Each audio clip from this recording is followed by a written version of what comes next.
नितिन जी, जी। राधे राधे महाराज जी। महाराज जी, गृहस्थ आश्रम में जाने से पहले अपने जीवन साथी से ऐसे कौन से प्रश्न पूछने चाहिए जिससे हमें पता चल जाए कि हमारे अनुकूल है या नहीं? भगवान से पहले प्रार्थना करनी चाहिए। आपके प्रश्नों से क्या होगा, हम गलत उत्तर दे दें तो क्या आप मान लेंगे? मान लो जैसे हम आपसे पूछ रहे हैं, आप ब्रह्मचर्य हैं, आपने कभी किसी को नहीं स्वीकार किया, तो आप कहेंगे मैंने किसी को नहीं स्वीकार किया, तो झूठ भी तो बोल सकते हैं। तो हमें भगवान से प्रार्थना करनी चाहिए कि हे भगवान, मुझे ऐसा जीवन साथी दो जो हमारे मनोनुकूल हो और धर्म के अनुसार चले। भगवान, अब तो बड़ा कठिन है, अब तो ऐसे जीवन साथी मिलने ही कठिन है, क्योंकि एक बच्चा 4 लड़कियों से संबंध बना चुका है, एक लड़की 4 बच्चों से संबंध बना चुकी है। बॉयफ्रेंड किया, ब्रेकअप, फिर दूसरे से, फिर ब्रेकअप, तीसरा बॉयफ्रेंड है, बोले चौथा बॉयफ्रेंड है। तो ये व्यभिचार प्रवृत्ति जिसकी बन चुकी है, वो भला एक पुरुष में कैसे टिक पाएगी? तभी तो देखो बहुत गंदगी फैल रही है, पति पत्नी के संबंधों में कड़वाहट आ रही है। 1 साल नहीं हुआ डिवोर्स हो गया, क्या हो रहा है? ब्याह हुए 1 साल नहीं हुआ डिवोर्स हो गया, ये क्या हो रहा है? या पत्नी पति को मार डाल रही है, या पति पत्नी को मारे डाल रहा है। ये सब क्या है? व्यभिचार प्रवृत्ति के कारण ही तो है। तो बच्चे इस बात को समझ नहीं रहे हैं। आज वो एक बच्चा कह रहा था एक दिन कि जिसके गर्लफ्रेंड ना हो तो लोग उसको बहुत, मतलब मित्र लोग उसे बहुत नीचा समझते हैं। मतलब वो अपना गर्व से वर्णन करते हैं कि मेरे 5 गर्लफ्रेंड है, उसे गर्व समझ रहे हैं। तो आजकल तो बच्चा की ये प्रश्न पूछो कि तुम पवित्र हो, तब तो तुम जीवन भर संशय में बने रहोगे। भगवान से प्रार्थना करो, पहले तुम पवित्र हो, पहले अपने को ब्रह्मचारी बनाओ और फिर भगवान से प्रार्थना करो कि हे नाथ, मुझे ऐसा जीवन साथी दो जो हमें धर्म के अनुसार आप तक पहुंचा दे, भगवत प्राप्ति करा दे, ऐसा जीवन साथी दो। तो ऐसा बच्चा चलना भगवान से, बकाया कोई प्रश्न मत करो। और जब हमने हाथ पकड़ लिया और हाथ समर्पित कर दिया, तो फिर दूसरे की तरफ देखे ना, अपने पति पत्नी से प्यार रखे, यही हम चाहते हैं। बाद में नहीं तो फिर जीवन बर्बाद हो जाएगा। अब तो भगवान से ही प्रार्थना करो कि वही सही मार्ग में हमें ले चलने वाला साथी, जीवन साथी दें, तो भगवान ही कृपा करें। नहीं तो बड़ा अपवित्रता फैल रही है, नशेबाजी, चाहे बच्चा हो चाहे बच्ची, व्यभिचार, ये खूब फैल रहा है, खूब फैल रहा है। ये बड़ी हानिकारक है। हमारे भारत देश में पवित्रता पूर्वक गृहस्थ धर्म निर्वाह करने की जो पद्धति है, उससे बिल्कुल खिलाफ पद्धति चल रही है। खुशी लड्डा जी, भीलवाड़ा से। राधे राधे महाराज जी। महाराज जी, जब मन में संदेह या विश्वास की कमी हो तो क्या करना चाहिए? नाम जप। नाम जप से बुद्धि पवित्र होती है, पवित्र बुद्धि से संशय का नाश होता है, पवित्र बुद्धि में ही विश्वास जागृत होता है। तो हमें परम पवित्र मंगलमय भगवान का नाम निरंतर अपनी जिह्वा से लेने का अभ्यास करना चाहिए, जिससे हमारी बुद्धि विवेकवती हो जाए। बुद्धि तो सबके पास है, पर विवेक नहीं है। होए विवेक तो मोह भ्रम भागा। अगर विवेक हो जाए तो सब संशय नष्ट हो जाएगा, सब अविश्वास नष्ट हो जाएगा, परम विश्वास, दृढ़ निश्चय जागृत हो जाएगा। इसलिए नाम जप करो। किसका प्रश्न है? हाँ, नाम जप करो। नाम जप करने से संशय और अविश्वास, इसका नाश हो जाएगा, निश्चय और विश्वास जागृत हो जाएगा। जी। प्रदीप त्रिपाठी जी। राधे राधे महाराज। राधे राधे महाराज जी। महाराज जी, आप एक उत्तरकांड की एक वर्णन कर रहे हैं, नहीं अनीति नहीं कछु प्रभुताई, सुनहु करहूं जो तुम्हीं सोहाई। महाराज जी, जब हम परम पिता परमात्मा के ही अंश हैं, तो वे हमें सीधा मार्गदर्शन देकर भगवत प्राप्ति की ओर अग्रसर क्यों नहीं कर देते? महाराज जी, वे हमें ऐसे विकल्प ही क्यों देते हैं कि जिससे हम इन तुच्छ भोगों में फंस जाएं? दिया तो सीधा ही मार्ग है, भगवान ने विकल्प तो दिया नहीं, सीधा मार्ग दिया है। ममई वांशु, भगवान करे तू मेरा अंश है। और गीता जी में स्वयं प्रकट होकर बोल रहे नहीं, वो भ्रम में तो नहीं डाल रहे ना। वो कह रहे अनन्यस चिंतयन्तो माम, मेरा अनन्य चिंतन करो। ये जना पर्युपासते, जो मेरी उपासना करते हैं, तेषाम नित्याभियुक्ता नाम योगक्षेमम भाम्यम, ठेका मैं लेता हूं। अनंत ब्रह्मांडों के स्वामी कह रहे, आपका प्रश्न है तो भगवान कह रहे ठेका तो मैं लेता हूं तुम्हारे योग और क्षेम का, तुम केवल मेरा अनन्य चिंतन करो। भगवान और किसी कार्य के लिए नहीं आदेश कर रहे हैं। मन मना भव मद भक्तो माद्याजी माम नमस्कुरु, मेरे मन वाला बन, मेरा भक्त बन, मेरे को नमस्कार कर, मेरा चिंतन कर, तेरा मैं देख लूंगा, तू मेरा चिंतन कर। तो सीधा रास्ता नहीं दे रहे भगवान, लेकिन हम भगवान का चिंतन न करके भोगों का चिंतन करते हैं। भगवान को अपना न मान कर शरीर और शरीर संबंधियों को अपना मानते हैं। भगवान में सुख न मान करके संसार की वस्तु, व्यक्ति, स्थान, इनमें सुख मानते हैं। तो कहीं ना कहीं गलती हमारी हो रही है। जैसे गुरु रूप में भगवान आके कह रहे इधर चलो, अब हम इधर चल रहे हैं, तो अब फिर ये कह दे कि भगवान ने इधर का रास्ता ही क्यों बनाया, ऐसा नहीं है। अगर भोजन जरूरी है तो शौचालय भी जरूरी है। यद्यपि निंदनीय स्थान है, अपवित्र स्थान है, लेकिन अगर भोजन खाएंगे तो शौचालय की जरूरत पड़ेगी। दिन है, अगर रात ना हो तो सिस्टम बिगड़ जाए पूरी सृष्टि का। ऐसे ही देवता है, असुर ना हो तो सिस्टम बिगड़ जाए। अच्छे हैं, बुरे ना हो तो अच्छे की अच्छाई का मतलब ही ना रह जाए। तो भगवान ने पूरा बगीचा अपनी सृष्टि बनाई है, जो चाहिए वो ले लो, और स्वयं उपदेश करते हैं कि तुम्हारा मंगल किस में होगा, तुम्हें किस मार्ग में चलना चाहिए। ये मार्ग तुम्हें नरक ले जाएगा, ये मार्ग स्वर्ग ले जाए। ये कि आपने बना दिया और बताया नहीं, तो स्वयं अवतार लेकर जगत गुरु भगवान श्री कृष्ण ने और ब्रह्म ऋषियों के रूप में स्वयं भगवान ने वर्णन किया है। अब इसमें हमारी कमी है कि हमें बीज दे दिए 100 बीज दे दिए, बम्बुल का, दाख का, गन्ने का, ये अब हम पसंद करके क्या बोए, ये हमारी पसंद है, ये भगवान छोड़ दिए। तो अब ऐसे हमें भारत भूमि में जन्म दिया, मनुष्य शरीर दिया, बुद्धि दिया, मन दिया और मार्ग दिए बहुत, ज्ञान का मार्ग, भक्ति का मार्ग, पाप का मार्ग, छल कपट का मार्ग, ये सब मार्ग, और बता रहे हैं कि ये मार्ग चलो तो ये मिलेगा और ये मार्ग चलो तो ये मिलेगा। अब हम उधर जा रहे हैं तो उधर भोगना पड़ेगा, इधर जा रहे हैं तो आनंद भोगना पड़ेगा। तो इसमें भगवान का दोष क्या है, आप हमें बताओ, है नहीं? हाँ, भगवान पूर्ण है तो उनकी सृष्टि भी पूर्ण है। आप ये नहीं कह सकते कि ये नहीं है, सब कुछ है। बुरा से बुरा भी है और भला से भला भी है, छोटा से छोटा भी है, महान से महान भी है। ये उसकी सृष्टि है, ये उसकी बाजार है। अब आप खरीदना क्या चाहते हैं? पैसा आपके पास है, खरीद लीजिए।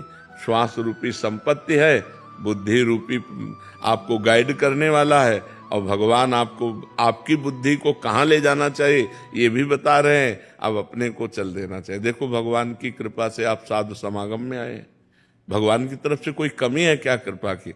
अब आप अगर साधु समागम करके भी असत मार्ग में चलें और कह दें कि भगवान को दोष दें, तो हमें लगता है उनकी कृपा ही कृपा हमारे ऊपर है, उनकी वास्तविक कृपा हमारे ऊपर है। हम समझ नहीं पा रहे, अगर हम समझ जाएं तो हम गलत मार्ग में चलेंगे नहीं, सही मार्ग। अब उन्होंने गलत मार्ग क्यों बनाया? तो वो पूर्ण है। पूर्ण तभी होता है जब सब कुछ हो, पूर्णता तभी मानी जाती है जब सब कुछ हो। तो हमारी भगवान की सृष्टि में सब कुछ है। कुछ आपने क्रूर से क्रूर, निर्दयी से निर्दयी, दयावान से दयावान, और सब कुछ भरा पड़ा हुआ है। अच्छा, वो बने हैं, उन्होंने बनाया केवल नहीं, वो स्वयं बने हैं। जब भगवान के सिवा कोई है ही नहीं, था नहीं, रहेगा नहीं, तो फिर ये सब है क्या? वही बने हुए हैं। और यही जो जान गया, बहुनाम जन्मनावंते ज्ञानवान माम प्रपद्यते वासुदेवा सर्वमित सा महात्मा सुदुर्लभा। सब कुछ भगवान बने हैं, ये जान गए तो उत्तम महात्मा हो गए, आप उत्तम गति को प्राप्त हो गए। तो हमको अच्छी गति, अच्छे मार्ग में चलना है। भगवान ने जो बुरे मार्ग बनाए वो पूर्ण है, वो पूर्ण परमात्मा है, इसलिए उन्होंने पूर्ण सृष्टि रची है, सब कुछ रचा है। देखो, यहाँ भोजन पाते हैं और यही मलाशय है, यही मूत्राशय है, सब कुछ बना है। अब कह दे मलाशय मूत्राशय न हो तो फिर कैसे भोजन का व्यवस्था होती? भोजन का पाचन तंत्र काम करके मलाशय मूत्राशय कैसे? तो सब कुछ होना चाहिए। तो अब मलमूत्र एकदम घृणित चीज है, लेकिन बनता कहाँ से है? यहीं से तो पाते हैं। तो ऐसे ही भगवान ने, जैसे हमारे शरीर में सब कुछ है, सब कुछ है, गंदगी से गंदगी, सब चीज, सब अंदर सब भरा हुआ है, लेकिन ऊपर से कितना चिकना चुपड़ा कर दिया कि हम देखकर प्रभावित हो जाते हैं और रूप देखकर लुभायमान हो जाते हैं। ऐसे भगवान ने सब कुछ पूरी सृष्टि में रचा है। तो हमको क्या चाहिए, हमको कौन से मार्ग में चलना चाहिए, ये भी प्रकट होकर बता दिया। तो अब हमारी गलती है कि हम सही मार्ग न चलकर गलत मार्ग में चलते हैं। भगवान को इसमें दोष न दे, क्योंकि वो पूर्ण है। घर पूर्ण तभी माना जाएगा जब रसोई भी हो और लेटरिन बाथरूम भी हो, तभी माना जाएगा कि ये घर पूर्ण है। ऐसे संपूर्ण सृष्टि को भगवान ने पूर्ण रचा है। डॉक्टर विष्णु सक्सेना जी, राधे राधे महाराज जी। महाराज जी, आप कह रहे हैं कि आप जीवन भर देश विदेश में प्रेमी प्रेमिका नायक नायिका के भौतिक प्रेम पर ही कविताएं लिखकर आप अंतर्राष्ट्रीय कवि हैं, श्रृंगार रस के, कह रहे हैं। महाराज जी, मुझ अधम को कोई ऐसा उपाय बताएं कि भौतिक प्रेम आध्यात्मिक प्रेम में बदल जाए और मेरी कविताओं इससे कोई लाभ तो मिलेगा नहीं। भले तालियां मिल जाएं, संसार के 4 लोग तुम्हारी वाहवाही कर दें, लेकिन इससे सत्य वस्तु तो मिलेगी नहीं। ये विलासिता के गान करने से 4 लोग संसारिक वाह वाह कह सकते हैं या हर्षित हो सकते हैं, लेकिन न तुम्हें मन की शांति मिलेगी, न औरों के मन की शांति मिलेगी।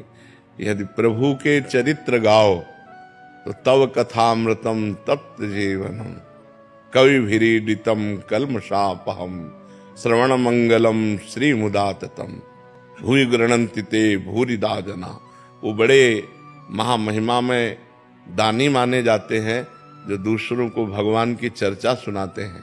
कल्मषापहम, भगवान के पावन चरित्र सुनते ही हृदय निष्पाप होने लगता है, जीव को मंगल की प्राप्ति होती है, आनंद की प्राप्ति होती है। तो हमें लगता है कि सबसे बड़े नायक भगवान हैं और सबसे बड़ी नायिका उनकी प्रिया जी हैं। अगर उनके पावन चरित्र गान करो तो तुम्हारी भी बुद्धि पवित्र हो जाएगी और परलोक लोक सब बन जाएगा, और जो सुनेगा उसका भी मंगल हो जाएगा। तो अब सुधार कर लो, नाम जप करो और भगवान के सिया राम राधे श्याम शिव पार्वती इनके पावन चरित्रों का गायन करो, जिससे तुम्हारी वाणी पवित्र हो जाए, लोगों के कान पवित्र हो जाएं और जीवन दोनों का मंगलमय हो जाए, कथन करने वाले का और श्रवण करने वाले का। ये 5 भौतिक शरीरों की सुंदरता क्या, जो क्षण में नष्ट हो जाए उसका क्या गान करना। ये मलमूत्र का भांड शरीर, इसका क्या गान करना। गान करना तो चिदानंद भगवान का गान करे, जिससे हमारा जवान और कान दोनों मंगलमय हो जाए, दोनों पवित्र हो जाए ना। अब नाम जप करो और भगवान का चरित्र गाओ तो जीवन पवित्र हो जाए। नहीं क्या 4 पैसे मिल जाएंगे, लोग तालियां बजा देंगे, बस और क्या है। मरोगे तो न तालियां साथ जाएंगी, न पैसे साथ जाएंगे, न नायक नायिका साथ जाएगी, भगवान का चिंतन जाएगा, भगवान का भजन साथ जाएगा। तो हमें लगता है कि रुपया ही सब कुछ नहीं है। भगवान के सहारे हो जाओ और भगवान का यश गाओ तो लोक परलोक सब। थोड़ा कभी बीच में किसी भक्त का पावन चरित्र गा दिया या किसी का तो चलेगा, लेकिन प्रारंभ और अंत ये भगवान से हो तो बीच वाला सब भगवान ही माना जाएगा, क्योंकि हर स्त्री पुरुष के रूप में भगवान ही विराजमान है। हमारी बात समझ रहे हो। अगर अपने प्रोग्राम का प्रारंभ करो भगवान से और अंत करो भगवान में, और बीच में नायक नायिका का कर दो तो भी चलेगा। नहीं, प्रारंभ भगवान से करता हूँ। हाँ, क्योंकि भगवान के बिना जीव खुलना ठीक नहीं है। भगवान से प्रारंभ करो और अंत भी भगवान में करो, और बीच का रहने दो जो आप गान करते हो, और उसे भी भगवान को समर्पित कर दो कि जो हमें सेवा दी है वो मैं कर रहा हूं, तो वही भजन बन जाएगा आपका। ठीक है। रोहन जी बिहार। राधे राधे महाराज। महाराज जी, आपके चरणों में कोटि कोटि दंडवत प्रणाम। गुरुदेव, अब मुझे राधा नाम जपना बहुत प्रिय लगने लग गया है। गुरुदेव, लगभग 1.5 वर्ष से मांस, मदिरा, जुआ, व्यभिचार, गर्लफ्रेंड, गंदे बच्चों का संग, नशा, हस्तमैथुन आदि सभी कलियुगी दोष का त्याग कर दिया है। आपकी कृपा से सब छूट गया है महाराज जी। गुरुदेव, अब मुझे ब्रह्मा जी का पद नहीं चाहिए, देवराज इंद्र का पद नहीं चाहिए, मृत्यु लोक का सम्राट नहीं बनना, मोक्ष नहीं चाहिए, योग सिद्धियां नहीं चाहिए, श्री जी भी नहीं चाहिए। महाराज जी, मुझे राधा नाम अखंड जपने का एक कृपा हो जाए। अभी तो सुन के कह रहे हो 500 रुपया में ललचा जाओगे। इतने बड़े त्याग की बात। रास्ते में 500 का नोट पड़ा हो तो कदम नहीं आगे बढ़ाओगे, क्यों? कृपा कर दीजिए। नहीं, ये तो सुन के आप बोल रहे हो, हम असलियत की बात कह रहे हैं कि अगर रास्ते में अकेले जा रहे हो, 500 का नोट पड़ा हो तो कदम नहीं बढ़ेंगे आगे, जहाँ ये स्थिति जो है, जो जो आप जो बोले, ये भगवत प्राप्त महापुरुष की स्थिति होती है। जो भगवान सच्चिदानंद में चित्त को डुबो दिया है, और उसे न पारमेष्ठम न महेंद्र धिष्णम न सार्वभौमम न रसाधिपत्यम न योग सिद्धिर अपनर्भवम वाह। उसे ये सब नहीं चाहिए, न ब्रह्मा का पद चाहिए न देवराज इंद्र का पद। क्यों? क्योंकि वो ब्रह्मा को भी दुर्लभ जो भगवदानंद है वो उसे प्राप्त हो गया है। अच्छा रसगुल्ला और सब भोजन हो तो भगवान को भूल जाएंगे, वहां कह रहे ब्रह्मा का पद नहीं चाहिए, योग की सिद्धि नहीं चाहिए, देवराज इंद्र का पद। बड़े बड़े ऋषि मुनियों के मन में क्षोभ पैदा कर दे तो अभी क्या सुन सुना के बोल रहे सुन सुना के बोल रहे। अभी माया का प्रभाव तो देखा नहीं है, पर बच्चे ऊपर बहुत अच्छी मांग है तुम्हारी, बहुत अच्छी मांग है। स्वरूप तो महाराज जी से अलग है। स्वरूप भी अलग है। हमने बहुत अच्छा है, बहुत बुद्धि काम कर रही तुम्हारी। नाम जप करते रहो, ठीक है? हाँ, खूब नाम जप करते रहो, बहुत बढ़िया है, बहुत बढ़िया जी। देवना वैष्णव जी। राधे राधे महाराज जी। महाराज जी, आपके बताए अनुसार मैं लाडली जी से बोलती हूँ कि मैं जैसी भी हूँ, आपके आश्रय में हूँ, आपके भरोसे में हूँ, परंतु महाराज जी ये आश्रय कैसे होता है, ये ठसक भाव कैसे होता है? शिष्टामृत भुक्त वैव चरितम श्रणवस तवे स्मरण। आपका उच्छिष्ट पाऊं तो हमारी जो शरणागति पुष्ट होगी तो बिना भोग लगाए ठाकुर जी को पावे ना। उच्छिष्टामृत भुक्त वैव, और आपके चरित्र कानों से सुनूं और आपका स्मरण करूं, और हमारे चरण जब चले तो ऐसी भावनाओं कि मैं आपकी प्रदक्षिणा कर रही हूं, आपके ही जनों का संग हो, इसी से शरणागति हो जाएगी। आपके चरणों का ध्यान, आपका उच्छिष्ट, आपके लीला चरित्रों का श्रवण, आपके धामों की यात्रा, आपके भक्तों का संग, इसी से हमारा हृदय शरणागति के योग्य हो जाएगा। और जहां प्रभु की शरणागति हुई तो उठते बैठते चलते फिरते खाते पीते हर समय भगवान की याद बनी रहेगी। भगवान का स्मरण होना हर समय, यही साधना है। सबसे बड़ी साधना भगवत प्राप्ति की है कि उठते बैठते चलते फिरते हर समय राधा राधा राधा राधा स्मृति बनी रहे। अगर स्मृति नहीं है तो फिर ठीक नहीं है, स्मृति बनी रहना चाहिए। क्या भाव है आपका? महाराज जी आश्रय कैसे होता है, ये ठसक का भाव कैसे होता है? यही इसी से आश्रय। गले कैसे पड़ा जाता है, गले कैसे पड़ा? यही इसी से प्रभु की जूठन पाना, प्रभु का चरणामृत पीना, प्रभु की लीला कथा सुनना, प्रभु के भक्तों का संग करना, प्रभु के धाम तीर्थों की यात्रा करना, और प्रभु के प्रति भाव रखकर सबको प्रभु में देखना। बस प्रभु ही प्रभु है तो आश्रय हमारा पुष्ट हो जाएगा। रमाकांत शर्मा जी गाजियाबाद से। श्री हरिवंश महाराज जी, गुरुदेव, जीवात्मा के शरीर की मृत्यु होने पर श्री जी से विशेष दैन्य भाव से प्रार्थना करने पर दोबारा जीवित वो जीवात्मा हो सकती है? कदापि नहीं। जब आयु खत्म तो फिर खत्म। अगर जीवित प्रार्थना करने से हो जाती तो कौशल्या जी को वैधव्य सेना ही नहीं पड़ता। जिनके पुत्र राम जी हैं, दशरथ जी को जिला देते, नहीं ना? भगवान ने अपने पिता को नहीं जिलाया तो औरों की बात जानी। आयु खत्म तो फिर खत्म, फिर कोई प्रार्थना कोई उसमें। हाँ, कुछ महापुरुषों में ऐसा देखा गया कि अपनी आयु उन्होंने उनको दे दी।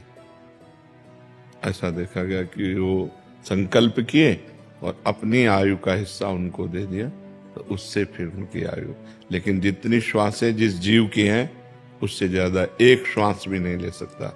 यहाँ का क्रम है, जो विधना ने लिख दिया, छठी राव के अंक, राय घटे न तिल बढ़े, रहुरे जीव निशंक। नहीं, बड़े बड़े भक्त जो है ना, वो अपने भक्तों के लिए भगवान से प्रार्थना करके उनकी रक्षा कर लेते। लेकिन आयु जहाँ समाप्त तो समाप्त। भगवान ने अपने वंश को भी नहीं बचाया। 88 करोड़ यदुवंशी आयु समाप्त तो आपस में सब लड़ करके और शरीर पूरा कर दिए। तो जहाँ जिसकी आयु पूरी होनी है उसे नहीं बचाया जा सकता। आपके पास कोई उदाहरण है कि बचाया जा सकता है? तो अगर बचाया जा सकता तो बड़े बड़े ब्रह्म ऋषि, बड़े बड़े महात्मा, देखो वशिष्ठ जी जैसे, जो नई सृष्टि की रचना कर दें, वो नहीं बचा पाए दशरथ जी को। जाना है तो जाना है। यहाँ से जब जो घड़ी जो श्वास बस उसमें खत्म। इसीलिए जितनी श्वासें हैं हर श्वास में नाम जप करो, अच्छे आचरण करो, कोई पाप कर्म ना हो पावे, ज्यादा जीने की आशा न रखो। जितनी श्वासें उतने में काम बना लो। मान लो मेरी अब एक श्वास रह गई, हमने राधा बोला, इसी से भगवत प्राप्ति हो जाएगी। हमें 100 श्वासों की जरूरत ही नहीं है। एक श्वास हो और अच्छे आचरण हो और राधा नाम हो, कृष्ण नाम हो, हरि नाम हो, उसी से काम हो जाएगा। बहुत श्वासें हैं गंदी आदतों में, गंदे आचरणों में, तो उसका कोई महत्व नहीं रहा। जीने का क्या महत्व? लोग समझ रहे हैं, बेविचार कर रहे हैं, मांस खा रहे हैं, दूसरे जीवों को काट रहे हैं, हिंसा, ये क्या तुम्हारा जीना? क्या नरक का सामग्री तैयार कर रहे हो? अगर एक श्वास भी है तो अच्छे जियो, राधा राधा राधा, दूसरों को सुख पहुंचाओ, दूसरों का मंगल करो। तो मेरी जहां तक जानकारी है उसके अनुसार एक श्वास भी आगे नहीं बढ़ सकती। जितनी निश्चित श्वासें हैं उतनी ही निश्चित रहेगी। जी। मनोज दास जी, जिंद। राधे राधे। महाराज जी, दीक्षा के बाद यदि साधक की मृत्यु हो जाए तो उसकी झोली, माला, आसन का क्या किया जाए?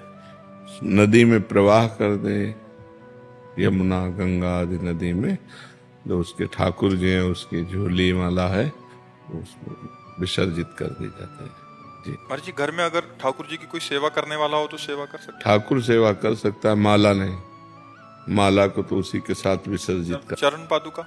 हाँ, उसके साथ विसर्जित कर देनी चाहिए। यदि सेवा करने वाला शिष्य है तो अपने गुरु की चरण पादुका रख सकता है, लेकिन ऐसा नहीं तो फिर वो विसर्जित कर देनी चाहिए। और ग्रंथ आदि? वो भी साथ ही। हाँ, स्वामी राम सुखदास जी ने अपने ग्रंथ, अपना माला, अपनी सामग्री सब चिता में पहले ही लिख दिया था। कोई भी लेगा नहीं, हमारे साथ चिता में ही जलाई जाएगी। सब चिता में से उनके साथ हो गए थे। वो किसी पावन नदी में यदि उनकी रुचि है तो अपने अनुयायियों को दे सकते हैं। कोई लेने वाला अगर है वो देना चाहे, नहीं देना चाहे तो उनकी जो दिनचर्या की चीज, माला है, झोली है, ग्रंथ है, ठाकुर जी हैं, वो उन्हीं के साथ प्रवाहित कर। महाराज जी, जो ग्रस्त में है महाराज जी, ये तो विरक्त का मार्ग। उनके परिवार में लोग होते हैं तो वो माला झोली तो उन्हीं के साथ जाएगी। हाँ।